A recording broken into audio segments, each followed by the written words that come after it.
ಮಾಂಗಲ್ಯ ಬಂಧನ ಅಧ್ಯಾಯ 3.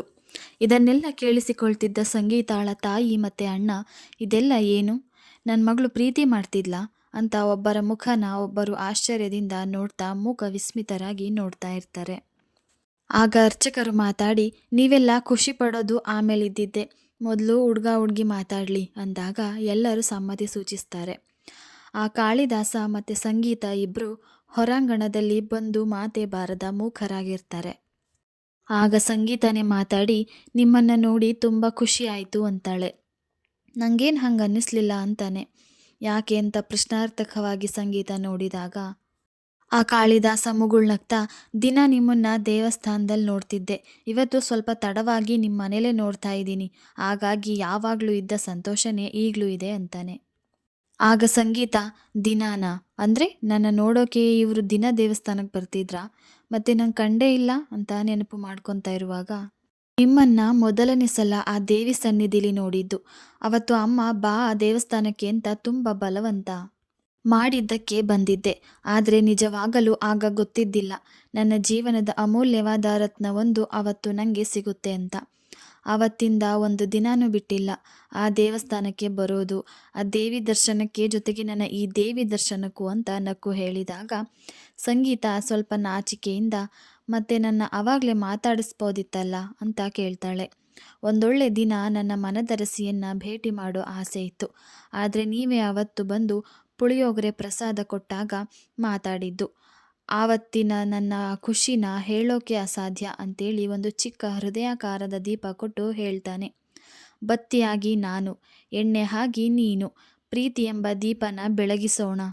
ಇಂಥ 100 ದೀಪಾವಳಿ ಬಂದು ಹೋಗುತ್ತೆ, ಆದರೆ ನಮ್ಮ ಮನೇಲಿ ಈ ಪ್ರೀತಿ ಎಂಬ ದೀಪನ ಬೆಳಗಿಸಿ ನಿತ್ಯ ದೀಪಾವಳಿ ಮಾಡೋಣ ದಿನಾಲು ಅಂತ ಅವಳನ್ನೇ ನೋಡ್ತಿದ್ದಾಗ ಸಂಗೀತ ಅದನ್ನು ನೋಡಿ, ವಾವ್ ಎಷ್ಟು ಚೆಂದ ಇದೆ ದೀಪ ಅಂಥೇಳಿ ಇರಿ ಬಂದೆ ಅಂತ ಒಳಗೆ ಹೋಗಿ ಎಣ್ಣೆ ಬತ್ತಿ ತಗೊಂಡು ಬಂದು ದೀಪ ಹಚ್ಚಿ ಅಲ್ಲೇ ತುಳಸಿ ಗಿಡದ ಮುಂದೆ ಇಡ್ತಾಳೆ. ನಿಮಗೆ ಒಂದು ಸರ್ಪ್ರೈಸ್ ಇದೆ, ಬನ್ನಿ ಒಳಗೆ ಅಂತ ಇಬ್ಬರು ಹೋದಾಗ ಎಲ್ಲರೂ ಇವರನ್ನೇ ನೋಡ್ತಾ ಇರ್ತಾರೆ. ಇವರಿಬ್ಬರು ಮಾತಾಡಿ ಬರೋದ್ರೊಳಗೆ ಅಲ್ಲೇ ಅರ್ಚಕರು ಮದುವೆಗೆ ದಿನಾಂಕ ಸೂಚಿಸಿರ್ತಾರೆ.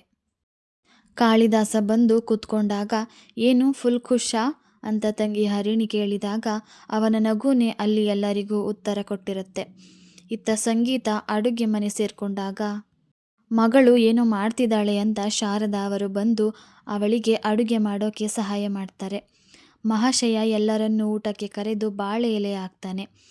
ಎಲ್ಲರೂ ಖುಷಿಯಾಗಿ ಊಟಕ್ಕೆ ಕುಳಿತಾಗ ಸಂಗೀತ ಮೊದಲು ಎಲ್ಲರಿಗೂ ಹೋಳಿಗೆ ಬಡಿಸಿ ಸೈಡಲ್ಲಿ ಕೋಸಂಬರಿ, ಕಡಲೆಕಾಯಿ ಪಲ್ಯ, ಹಪ್ಪಳ, ತುಪ್ಪ ಬಡಿಸ್ತಾಳೆ.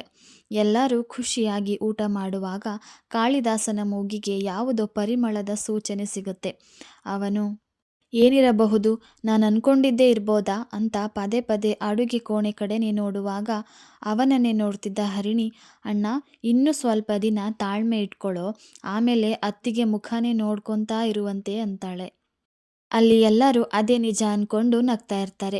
ಏನೋ ಮುಜುಗರ ಆದರೂ ಥರ ಸುಮ್ಮನೆ ತಲೆ ಬಗ್ಗಿಸಿ ಊಟ ಮಾಡ್ತಾ ಇರ್ತಾನೆ. ಹೊರಗಿನ ಸಂಭಾಷಣೆ ಕೇಳಿಸ್ಕೊಂಡ ಸಂಗೀತ ನಗ್ತಾ ಒಂದು ಪಾತ್ರೆಯಲ್ಲಿ ಅಡುಗೆ ತಗೊಂಡು ಬಂದು ಕಾಳಿದಾಸನ ಮುಂದೆ ಇಡ್ತಾ ಅವನಿಗೆ ಬಡಿಸ್ತಾಳೆ. ಓಹೋ, ಏನು ಅಣ್ಣ, ಇವಾಗಲೇ ಅತ್ತಿಗೆ ನಿಂಗೆ ಇಷ್ಟ ಆಗಿರೋದನ್ನೆಲ್ಲ ಮಾಡಿದ್ದಾರೆ ಅಂತ ಅಣ್ಣಾಗೆ ಹೇಳ್ತಾಳೆ ಹರಿಣಿ. ಸುಮ್ಮನೆ ನಕ್ಕು ಸಂಗೀತ ಎಲ್ಲರಿಗೂ ಬಡಿಸಿ ಅಡುಗೆ ಕೋಣೆ ಸೇರ್ಕೊತಾಳೆ.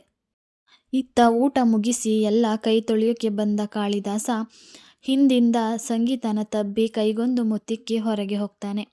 ಇತ್ತ ಸಂಗೀತ ಕ್ಷಣಾರ್ಧದಲ್ಲಿ ಆದ ಮಧುರವಾದ ಅನುಭೂತಿಯನ್ನು ನೆನೆದು ಮನಸ್ಸಲ್ಲೇ ಸಂಭ್ರಮ ಪಡ್ತಾಳೆ. ಎಲ್ಲರೂ ಹೊರಟು ನಿಂತಾಗ ಭಾರವಾದ ಮನಸ್ಸಿನಿಂದ ಸಂಗೀತ ಕಾಳಿದಾಸನ್ನ ಬೀಳ್ಕೊಟ್ಟಳು.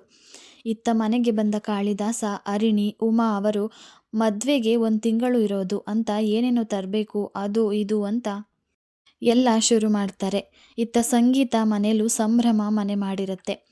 ಸಂಗೀತ, ಕಾಳಿದಾಸ ಒಬ್ಬರಿಗೊಬ್ಬರು ನೋಡದೆ ದಿನಗಳು ಯುಗದಂತೆ ಕಳೀತಾ ಇರುತ್ತೆ. ಹೀಗೆ ಒಂದಿನ ಕಾಳಿದಾಸನ ನೆನಪಲ್ಲೇ ಸಂಗೀತ ಏನನ್ನು ನೋಡುತ್ತಿದ್ದಾಗ ಪೋಸ್ಟ್ ಬರುತ್ತೆ. ಈಗಿನ ಕಾಲದಲ್ಲಿ ಪೋಸ್ಟ್ ಯಾರು ಮಾಡ್ತಾರೆ ಅಂತ ಹೋಗಿ ಹೆಸರನ್ನು ಇನ್ನೊಂದು ಸಲ ಖಚಿತಪಡಿಸ್ಕೊಂಡು ತಂದು ಓದೋಕೆ ಶುರು ಮಾಡ್ತಾಳೆ. ನನ್ನ ಪ್ರೀತಿಯ ಸಂಗೀತಾಗೆ ನಿನ್ನ ಹರ್ಷನಿಂದ ಒಂದು ಸಿಹಿಮುತ್ತು. ಇಷ್ಟು ಓದಿದ್ದೆ ಸಂಗೀತಾಳಿಗೆ ಗೊಂದಲ ಶುರುವಾಗುತ್ತೆ. ಇದ್ಯಾರು, ನನ್ನ ಮದುವೆ ನಿಶ್ಚಯ ಆಗಿರೋ ಸಮಯದಲ್ಲಿ ಈ ಥರ ಸಿಹಿ ಮುತ್ತು ಅಂತೆಲ್ಲ ಅದು ಪೋಸ್ಟ್ ಕಳಿಸಿದ್ದಾರೆ. ಯಾರಿದು ಹರ್ಷ ಅಂತ ಮುಂದೆ ಓದೋಕೆ ಶುರು ಮಾಡ್ತಾಳೆ. ನಿಮ್ಮನ್ನ ನೋಡದೇ ಇರೋಕೆ ಆಗ್ತಿಲ್ಲ. ನೀವೇನ್ರಿ ಒಳ್ಳೆ ಆಯಸ್ಕಂತನಾ? ಯಾವಾಗಲೂ ನಿಮ್ಮ ಕಡೆನೇ ಸೆಳೀತಾ ಇರ್ತೀರ. ಒಂದೊಂದು ದಿನಾನೂ ಒಂದೊಂದು ಯುಗದ ಥರ ಆಗ್ತಿದೆ. ನಿಮ್ಮನ್ನು ನೋಡೋ ತವಕ ಹೆಚ್ಚಾಗಿದೆ. ನೀವು ದೇವಸ್ಥಾನಕ್ಕೂ ಬರ್ತಾ ಇಲ್ಲ. ಕಾರಣ ನನಗೆ ಬೇಡ. ಆದರೂ ಒಮ್ಮೆ ನಿಮ್ಮನ್ನು ನೋಡೋ ಆಸೆ. ಹೇಗೆ ಅಂತ ನಂಗೆ ಗೊತ್ತಿಲ್ಲ. ಆದರೂ ಹೇಳ್ತೀನಿ, ಇವತ್ತು ರಾತ್ರಿ ಕನಸಲ್ಲಿ ಆದರೂ ಬಾ. ಇನ್ನೊಂದು ಮಾತು, ನನಗೆ ನಿನ್ನನ್ನು ಮಿಸೆಸ್ ಹರ್ಷ ಅಂತ ಕರೆಯೋ ಬದಲು ಶ್ರೀಮತಿ ಸಂಗೀತಾ ಹರ್ಷ ಅಂತ ಎಲ್ಲರೂ ನಿನ್ನ ಕರಿಬೇಕು ಅನ್ನೋದೇ ನನ್ನ ಆಸೆ. ಇದು ಯಾವಾಗ ಈಡೇರುತ್ತೋ ಅಂದೇ ನನ್ನ ಜೀವನ ಸಾರ್ಥಕ. ನನ್ನ ಮುದ್ದು ಪೆದ್ದು ಹುಡುಗಿಯೇ, ಶ್ರೀಮತಿ ಸಂಗೀತಾ ಹರ್ಷ. ಎಂದೆಂದಿಗೂ ನಿನ್ನೊಂದಿಗೆ ಬಾಳುವ ನಿನ್ನ ಕಾಳಿದಾಸ ಹರ್ಷ. ಸಂಚಿಕೆ ಮುಂದುವರಿಯುತ್ತದೆ, ನಿರೀಕ್ಷಿಸಿ.